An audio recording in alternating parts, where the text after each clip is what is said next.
Martine s'en alla, le regard fixé vers l'horizon, emportant dans sa valise un dictionnaire, un vieux cahier, une photo de sa mère, et une lettre d'adieu écrite en pleurant sous la lampe à kérosène.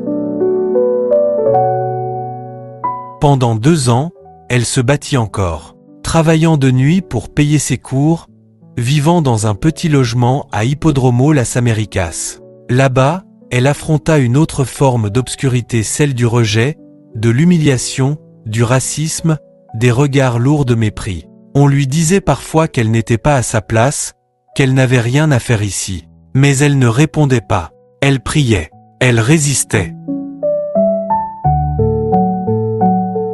Martine, dans la cour de l'université toute seule sans amis, un peu timide, parce qu'elle ne connaît encore personne. Elle ne pouvait saluer, ni même regarder quelqu'un.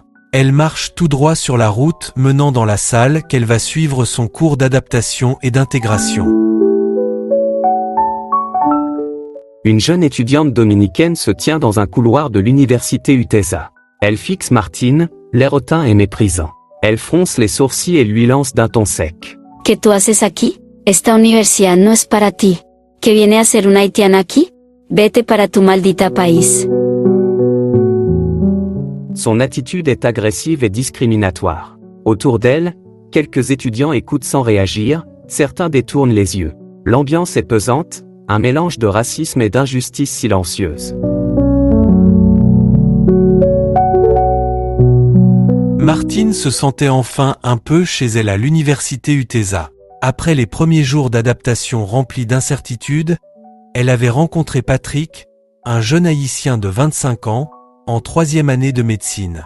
Dès leur première conversation, elle avait senti chez lui une bienveillance sincère. Patrick parlait couramment espagnol et s'était tout de suite proposé pour l'aider à mieux comprendre les cours et à s'intégrer dans ce nouvel environnement. Avec lui, les murs de la langue semblaient moins épais, les regards hostiles moins lourds à porter. Martine retrouvait le sourire, marcher à ses côtés dans les couloirs de la faculté lui donnait une force nouvelle.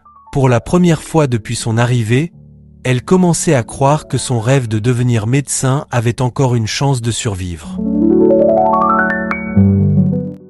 Dans un coin paisible du campus de l'université UTESA, Martine vient de terminer un cours difficile.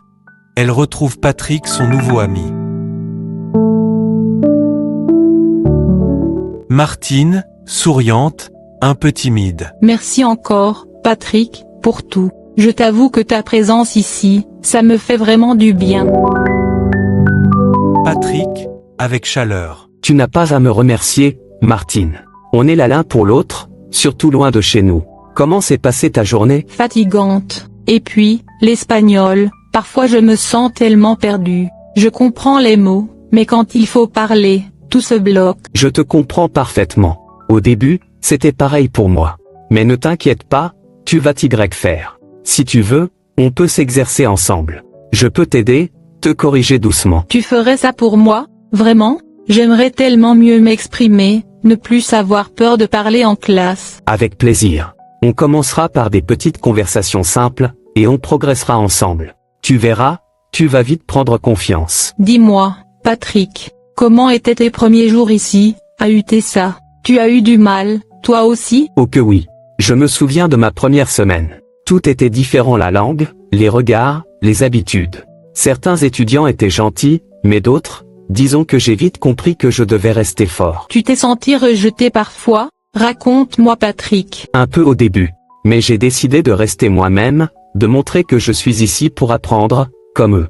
Et puis, à force de persévérance, certains ont changé leur regard. Tu es un exemple, Patrick. Franchement, j'aimerais avoir ton courage. Tu l'as déjà, Martine. Le simple fait que tu sois ici malgré tout ce que tu ressens, c'est une preuve de force. Et je serai là, chaque fois que tu en auras besoin. Merci, Patrick, je crois que je peux y arriver, si tu es toujours là.